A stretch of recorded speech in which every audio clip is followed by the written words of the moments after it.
Genèse chapitre 12, du verset 1 à 8. L'Éternel dit à Abraham, « Va-t'en de ton pays, de ta patrie et de la maison de ton père dans le pays que je te montrerai. Je ferai de toi une grande nation et je te bénirai. Je rendrai ton nom grand et tu seras une source de bénédiction. Je bénirai ceux qui te béniront et je maudirai ceux qui te maudiront. Et toutes les familles de la terre seront bénies en toi. » Abraham partit comme l'Éternel le lui avait dit, et Lot partit avec lui. Abraham était âgé de 75 ans lorsqu'il sortit de Charan. Abraham prit Sarai, sa femme, et Lot, fils de son frère, avec tous les biens qu'ils possédaient et les serviteurs qu'ils avaient acquis à Charan. Ils partirent pour aller dans le pays de Canaan, et ils arrivèrent au pays de Canaan. Abraham parcourut le pays jusqu'au lieu nommé Sichem, jusqu'aux chaînes de Moreh. Les Cananéens étaient allant dans le pays. L'Éternel apparut à Abraham et dit, « Je donnerai ce pays à ta postérité. » Et Abraham bâtit là un autel à l'Éternel qui lui était apparu. Il se transporta de là vers la montagne à l'orient de Béthel, et il dressa ses tentes, ayant Béthel à l'occident et Haï à l'orient. Il bâtit encore là un autel à l'Éternel, et il invoqua le nom de l'Éternel. On peut dire que c'est le commencement de l'histoire d'Abraham. C'est vraiment le début d'histoire d'Abraham. Et comme nous connaissons bien, Abraham est un grand personnage biblique, puisqu'il est reconnu comme un véritable homme de foi. Il est aussi appelé le père de la foi. Donc c'est ce que dit l'Épître aux Galates chapitre 3, versets 6 et 7. « Comme Abraham crut à Dieu, et que cela lui fut imputé à justice, reconnaissez donc que ce sont ceux qui ont la foi qui sont fils d'Abraham. » On dit « ceux qui ont la foi sont fils d'Abraham parce que Abraham est l'homme de foi. » Et le passage d'aujourd'hui nous raconte comment Abraham a pu devenir l'homme de foi, autrement le père de la foi. Alors, on revient au texte aujourd'hui, Genèse chapitre 12, verset 1. L'Éternel dit à Abraham, « Va-t'en de ton pays, de ta patrie et de la maison de ton père, dans le pays que je te montrerai. » Le chapitre 12 commence par nous annoncer que Dieu a adressé la parole à Abraham. Mais comme vous pouvez constater, le nom d'Abraham était à l'origine Abraham. Donc nous appelons souvent Abraham, mais ici, comme nous pouvons lire, il est encore son nom est Abraham. Sur cette question du nom, on y reviendra une autre fois. Parce que ce n'est pas notre sujet d'aujourd'hui. Dieu, l'Éternel, vient un jour à Abraham et lui dit, « Va-t'en de ton pays, de ta patrie et de la maison de ton père dans le pays que je te montrerai. » Et d'après le verset 4, on apprend que Abraham avait 75 ans au moment où Dieu lui dit de quitter son lieu de résidence. Donc le verset 4, Abraham partit comme l'Éternel le lui avait dit, et Lot partit avec lui. Abraham était âgé de 75 ans lorsqu'il sortit de Charan. Alors, on se demande, qui est-il pour que Dieu vienne lui dire de quitter son lieu de résidence à l'âge de 75 ans? Mais qui est-il ce Abraham? Dans le cas de Noé, avant que Dieu lui dise de faire l'arche, on raconte quand même sur lui un peu, comme quoi il était un homme juste et intègre dans son temps et qu'il marchait avec Dieu, et que Dieu a fait grâce à Noé. Mais ce n'est pas le cas d'Abraham. Tout ce qu'on raconte de son identité se trouve à la fin du chapitre précédent. Donc on va passer au chapitre précédent, chapitre 11, verset 27. Voici la postérité de Terah. Terah engendra Abraham, Nachor et Aaron. Aaron engendra Lot. Tout d'abord, on dit que Terah est le père d'Abraham. Et il avait 2 frères nommés Nachor et Aaron. Puis Aaron avait un fils nommé Lot. C'est ce qu'on appelle, c'est ce qu'on raconte sur sa famille. Et le verset 28. Et Aaron mourut en présence de Terah, son père, au pays de sa naissance à Ur en Chaldée. Ici, on annonce que son frère Aaron est mort à Ur en Chaldée. Et son frère, comme quoi son frère est mort avant son père. Et le verset 29. Abraham et Nachor prirent des femmes. Le nom de la femme d'Abraham était Sarai, et le nom de la femme de Nachor était Milka, fille d'Aaron, père de Milka et père de Jisca. On apprend ici qu'Abraham avait une femme qui s'appelait Sarai, et que son frère Nachor avait une femme nommée Milka. Mais Milka était la fille d'Aaron. Donc, c'était la fille de son frère. Donc, lui était à la base sa nièce. Sa femme était à la base sa nièce.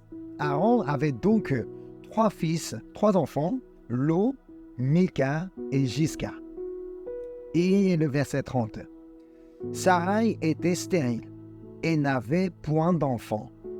Abraham n'avait pas d'enfants parce que sa femme Sarai était stérile. Et le verset 31. Terah prit Abraham, son fils, et Lot, fils d'Aaron, fils de son fils, et Sarai, sa belle-fille, femme d'Abraham, son fils. Ils sortirent ensemble d'Ur en Chaldée pour aller au pays de Canaan. Ils vinrent jusqu'à Charan et ils y habitèrent. Et un jour, le père d'Abraham, Terah, décide de quitter Ur en Chaldée pour aller au pays de Canaan. Et sur la route, il s'installe à Charan. On ne peut pas savoir sur combien de temps ils se sont installés là-bas. Mais en tout cas, dans cette ville, son père, Terah, meurt. C'est ce que dit le verset 32. Les jours de Terah furent de 205 ans et Terah mourut à Charan. Voici toutes les informations que nous avons d'Abraham. Abraham avait une femme, mais pas d'enfant. Il avait quitté Ur avec son père, mais son père meurt à Charan. Alors, au jour où Dieu lui a dit de quitter son lieu de résidence, il était à Charan avec sa femme Sarai et son neveu Lot. C'est tout ce qu'on sait de lui. Nous ne savons pas s'il était aussi un homme de foi ou un homme juste et intègre comme Noé qui marchait avec Dieu. Ça, sur cette question, nous n'avons aucune idée. On ne parle d'aucune relation avec Dieu. Mais Dieu vient lui dire de quitter son lieu de résidence. C'est ainsi qu'on commence le passage d'aujourd'hui. Donc Genèse 12, verset 1, je relis. L'Éternel dit à Abraham, « Va-t'en de ton pays, de ta patrie et de la maison de ton père dans le pays que je te montrerai. » Dieu l'Éternel vient lui dire de partir de son pays, de sa patrie et de la maison de son père pour aller dans le pays qu'il montrera. Nous ne pouvons pas encore savoir si Abraham établissait de relations avec Dieu. Mais d'après le livre de Josué, on apprend pourquoi Dieu lui a dit de partir de son pays, de sa patrie et de la maison de son père. On va aller voir Josué, chapitre 24, verset 2. C'est là qu'on apprend pourquoi Dieu a dû intervenir. Dieu a dû venir lui dire de quitter son pays, de sa patrie et de la maison de son père. Josué, chapitre 24, verset 2. Je lis. Josué dit à tout le peuple, « Ainsi parle l'Éternel, le Dieu d'Israël. Vos pères, Terah, père d'Abraham et père de Nachor, habitaient anciennement de l'autre côté du fleuve, et ils servaient d'autres dieux. » Ils servaient d'autres dieux. Qu'est-ce qu'on dit de Terah, d'Abraham et de Nachor quand ils habitaient l'autre côté du fleuve? Ils servaient d'autres dieux. Cela signifie que la famille de Terah ne servait pas Dieu l'Éternel. Ils ne croyaient pas qu'en Dieu, l'Éternel. Ils n'étaient pas monothéistes, ils étaient des polythéistes. Donc ils croyaient en plusieurs dieux. Ils servaient d'autres dieux, autrement ils étaient idolâtres. Vous comprenez maintenant pourquoi Dieu lui a dit de partir de son pays, de sa patrie et de la maison de son père. Parce que Dieu ne voulait pas qu'il continue à servir d'autres dieux. Parce qu'il ne voulait pas qu'Abraham continue à mener sa vie d'idolâtre. Dieu voulait qu'il parte de son pays où il servait d'autres dieux avec sa famille. Et Dieu voulait qu'il parte de sa patrie qui s'attachait à d'autres dieux. Et Dieu voulait qu'il parte de la maison de son père qui était idolâtre. C'était pour Abraham que Dieu avait demandé de quitter son pays, sa patrie et la maison de son père.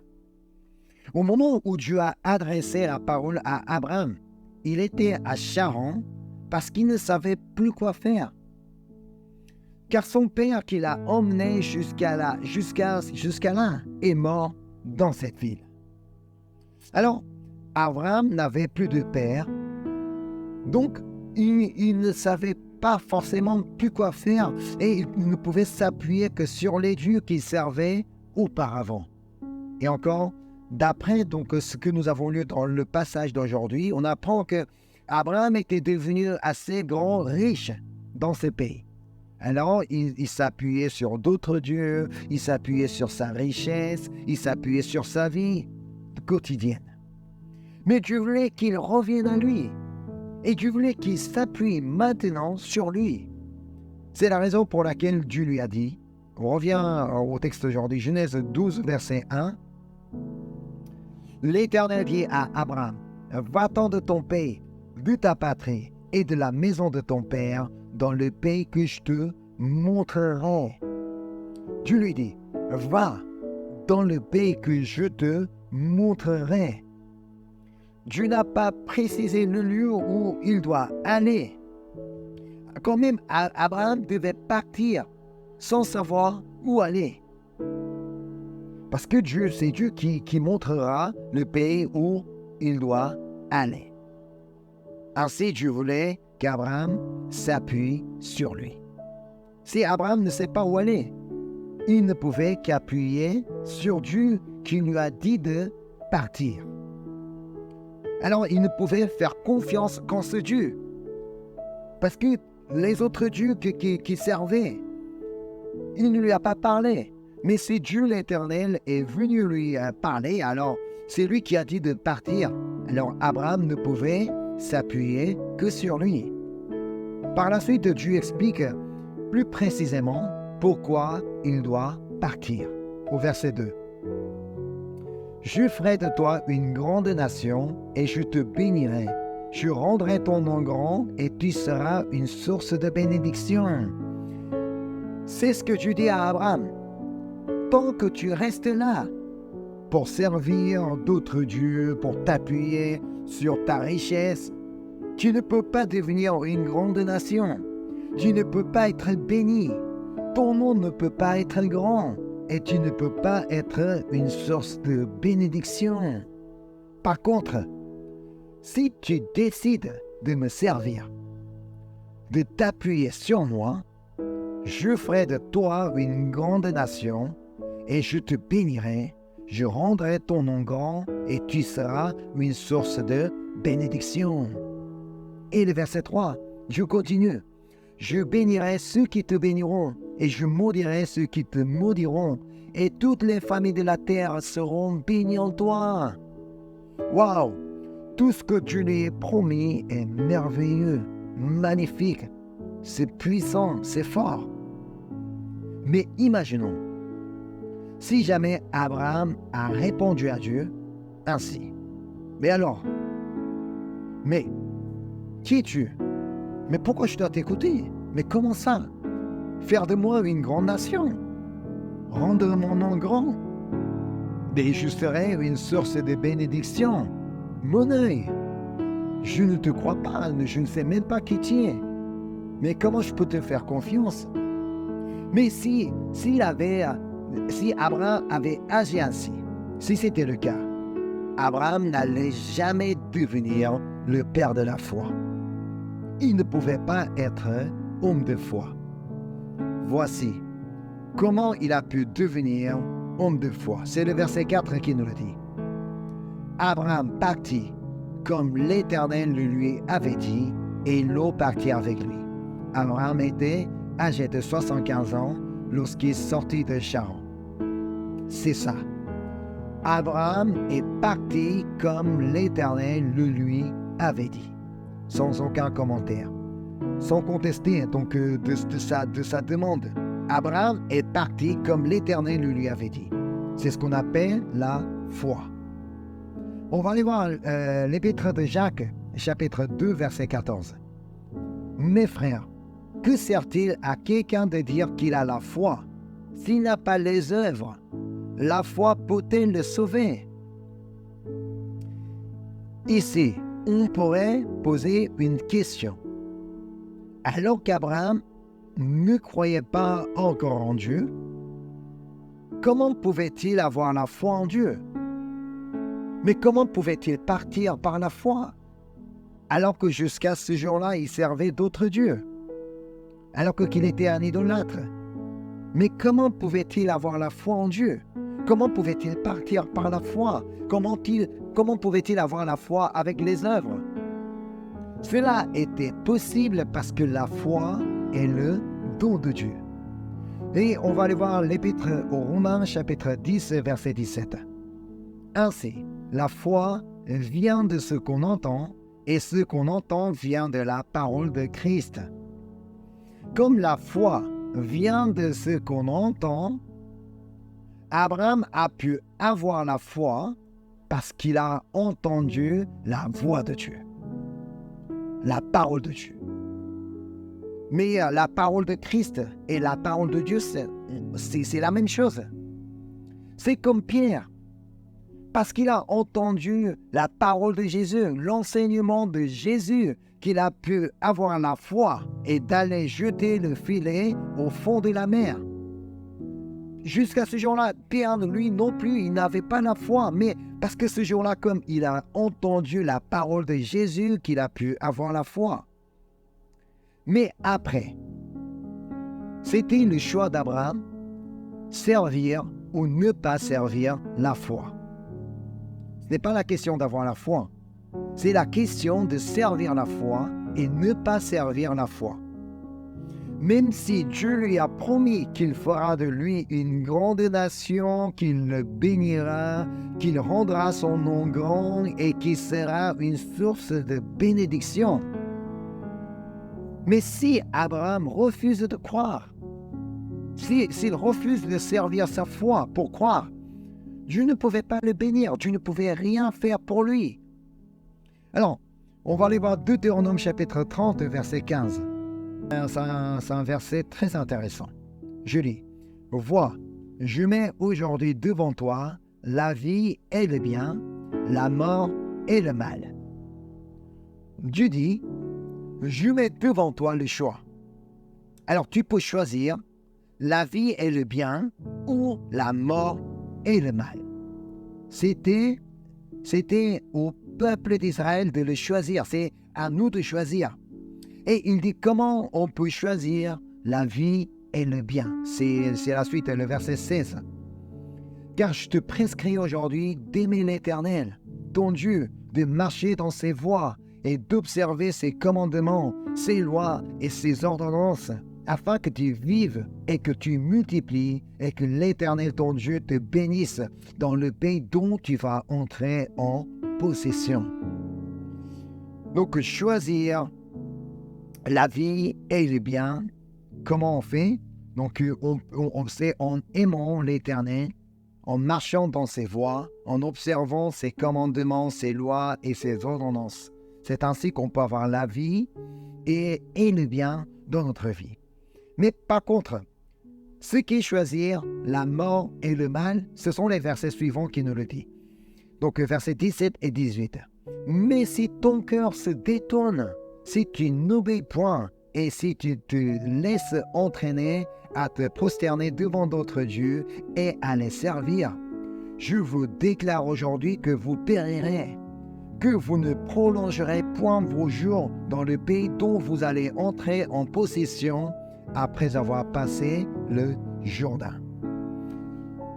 Ce passage que nous venons de lire est la parole que Dieu avait donnée au peuple d'Israël. Mais qui sont ces Israélites? Ce sont les descendants d'Abraham. Ils sont devenus une grande nation parce qu'Abraham a cru en promesse de Dieu. Parce qu'Abraham a cru en parole de Dieu. Parce qu'Abraham a choisi de croire en parole de Dieu, puis les Israélites ont pu devenir une grande nation. Alors que Dieu nous a donné la foi, mais si on refuse de la servir pour obéir à ses paroles, notre foi deviendra la foi sans les œuvres. La foi sans les œuvres est morte. C'est ce que dit l'Épître de Jacques, chapitre 2, verset 17. Il en est ainsi de la foi. Si elle n'a pas les œuvres, elle est morte en elle-même. Alors, la question, mais qu'est-ce que les œuvres de la foi? Quelles sont ces œuvres? C'est Abraham qui nous les montre. Quelles sont les œuvres de la foi? Donc, on revient au texte aujourd'hui. Genèse chapitre 12, verset 4. Genèse chapitre 12, verset 4. Abraham lui-même nous montre quelles sont les œuvres de la foi. Verset 4, je lis. Abraham partit, comme l'Éternel lui avait dit, et Lot partit avec lui. Abraham était âgé de 75 ans lorsqu'il sortit de Charan. Les œuvres de la foi sont l'obéissance et la confiance. Si on a la foi, on doit obéir, on doit faire confiance en Dieu. C'est ça, ce sont les œuvres de la foi. C'est par la foi qu'Abraham a pu obéir à la parole de Dieu qui lui dit de partir de son pays, de sa patrie et de la maison de son père, comme l'Éternel lui avait dit. Parce qu'Abraham a décidé de servir la foi que Dieu lui a donnée. C'est en utilisant la foi qu'il a pu obéir à la parole de Dieu qui lui a dit de quitter le lieu où il résidait. Et il est parti même à l'âge de 75 ans parce qu'il faisait confiance en Dieu. Là, il aurait pu dire que, mais Dieu, mais alors que tu me dis que tu vas me bénir, tu vas me faire une grande nation, mais j'ai 75 ans, qu'est-ce que je peux faire? Je suis âgé, je suis vieux. Mais lui, il n'a pas dit ça parce qu'il a fait confiance en Dieu. C'est ça les œuvres de la foi. Et le verset 5. Abraham prit Sarai, sa femme, et Lot, fils de son frère, avec tous les biens qu'il possédait et les serviteurs qu'ils avaient acquis à Charan. Ils partirent pour aller dans le pays de Canaan, et ils arrivèrent au pays de Canaan. Plus tard, Dieu a donné en possession ce pays de Canaan aux descendants d'Abraham, comme il lui avait promis. Donc, les versets 6 et 7. Abraham parcourut le pays jusqu'au lieu nommé Sichem, jusqu'au chêne de Morée. Les Cananéens étaient alors dans le pays. L'Éternel apparut à Abraham et dit, « Je donnerai ce pays à ta postérité. » Et Abraham bâtit là un autel à l'Éternel qui lui était apparu. Dieu, comme nous savons, Dieu a finalement donné ce pays de Canaan à sa postérité, donc au peuple d'Israël, parce qu'Abraham a obéi et a fait confiance en Dieu. Pourtant, la promesse que Dieu avait donnée à Abraham, ce n'était pas pour lui directement durant sa vie qu'il ne pouvait pas voir toutes ces bénédictions, mais c'était pour sa postérité. Et que comme Dieu est fidèle, lorsque Abraham a obéi à la parole de Dieu, lorsque Abraham a fait confiance en Dieu, donc Dieu a tenu sa promesse et que finalement, sa postérité a pris en possession donc la terre sainte, donc le pays de Canaan. Donc, Abraham a obéi et a fait confiance en Dieu parce qu'il a cru à Dieu. Cependant, pour qu'il devienne homme de foi, il ne suffisait pas qu'il obéisse une seule fois à la parole de Dieu. Ce n'est pas parce qu'au jour même où Dieu lui a dit « Vas-y, quitte ce pays et va dans le pays que je te montrerai ». C'est là qu'il a pu devenir homme de foi, le père de la foi. Non, regardons ce qu'il a fait afin qu'il devienne le père de la foi. Donc c'est le verset 7. À la fin du verset 7, qu'est-ce qu'on dit? Abraham bâtit là un autel à l'Éternel.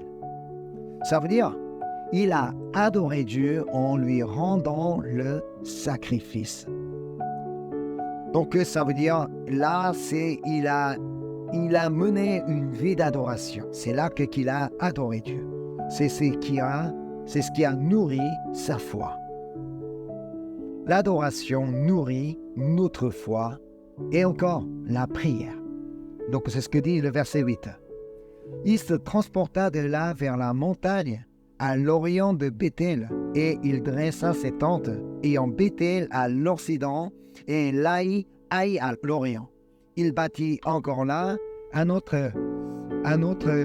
autel, un autel à l'Éternel et il invoqua le nom de l'Éternel. Ça veut dire, s'il a invoqué le nom de l'Éternel, ça veut dire il a prié Dieu. La prière nourrit aussi notre foi parce qu'elle est le canal de communication. On prie, on ne prie pas simplement pour adresser à Dieu tout ce qu'on veut. On prie pour entendre la voix de Dieu et pour comprendre la volonté de Dieu. La prière ne se fait pas au sens unique. Donc, c'est moi qui parle et Dieu écoute. Non. La prière, c'est la communication.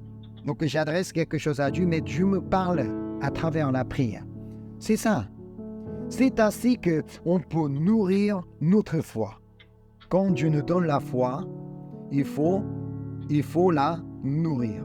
C'est ce qui est important. Non, on prie. C'est pourquoi le culte, l'adoration et la prière nous sont très, très importants.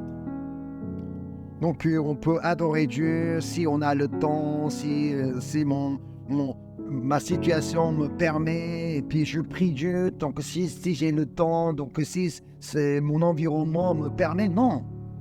Ce n'est pas un choix, ce n'est pas une option de vie. Non, il faut absolument adorer Dieu, il faut absolument prier parce que le culte et la prière nourrit notre foi. Sans l'adoration, sans la prière, notre foi deviendra la foi sans les œuvres mortes. C'est ça. Abraham a pu devenir le père de la foi parce qu'il a cru en Dieu. Parce qu'il a cru en Dieu, il a obéi à sa parole et il lui a fait confiance. Et enfin, afin de continuer à croire en Dieu, il a continuellement adoré et prié Dieu afin de nourrir sa foi. Ça, c'est important. Il faudra toujours garder dans notre tête que nous devons nourrir notre foi. Comme si on ne nourrit pas un enfant, cet enfant ne va jamais grandir. De même, la foi que tu nous as donnée, il faudra la nourrir pour la faire grandir.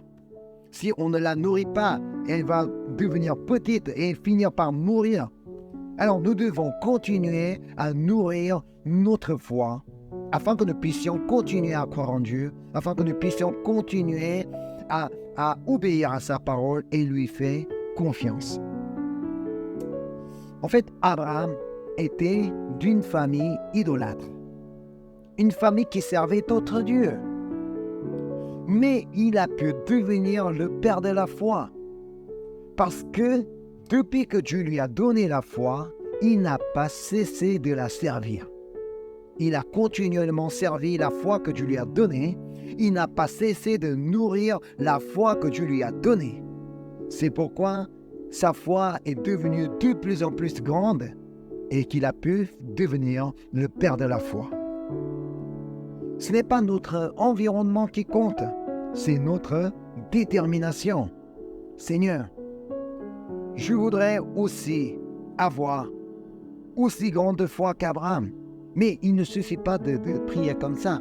Mais ça serait à moi de nourrir ma foi par l'adoration, par la prière et aussi par la parole de Dieu.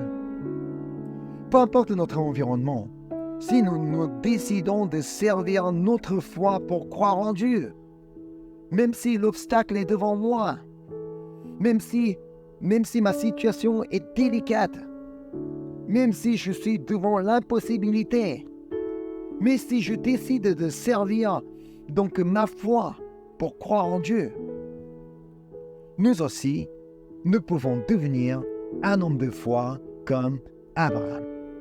Et encore, nous pouvons aussi devenir une source de bénédiction. Amen.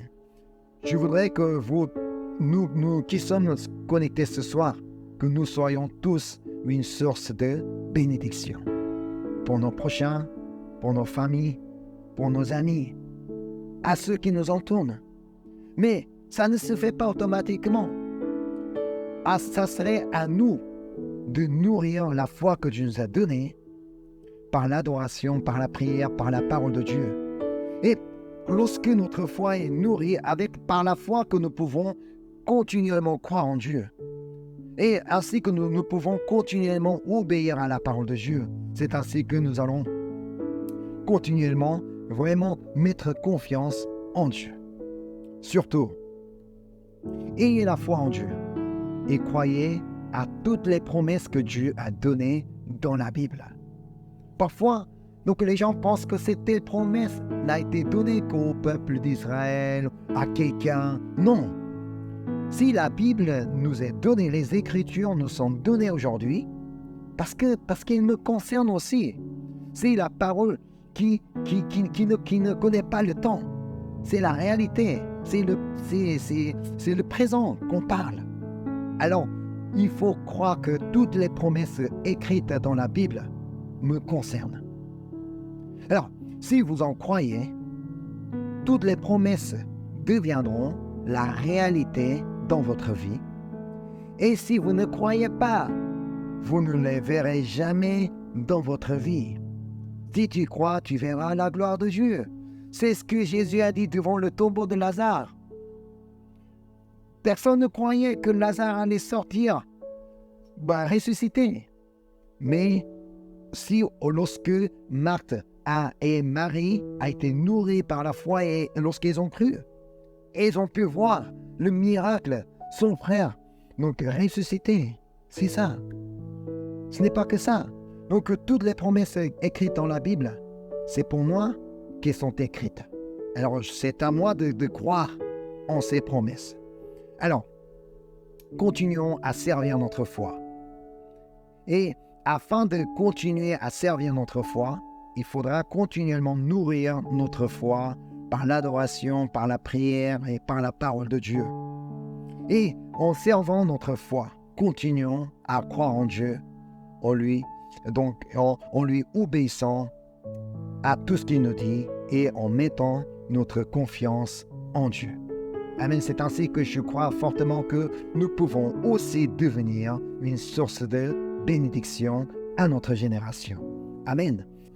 Je vais prier. Merci Seigneur, merci pour ta parole, merci pour ta grâce, merci pour ton amour. Seigneur, aujourd'hui, avec l'histoire d'Abraham, nous avons appris combien il est important d'avoir la foi dans notre vie. Seigneur, quand tu nous as donné la foi, c'est pour la servir. Alors, je voudrais vraiment que nous puissions tous continuellement servir la foi que tu nous as donnée, Seigneur. Et pour la servir, nous allons aussi la nourrir par l'adoration, par la prière et par la parole.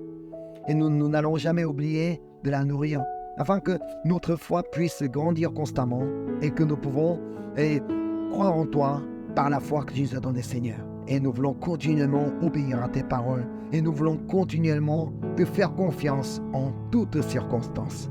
Et je crois fortement que, ainsi que nous allons pouvoir aussi devenir l'homme de foi et le père de la foi, et aussi une source de bénédiction à notre génération. Merci encore une fois pour ta parole et pour tout ce que tu as réalisé dans notre vie et encore pour tout ce que tu vas réaliser dans notre vie. Je te prie au nom de Jésus-Christ. Amen.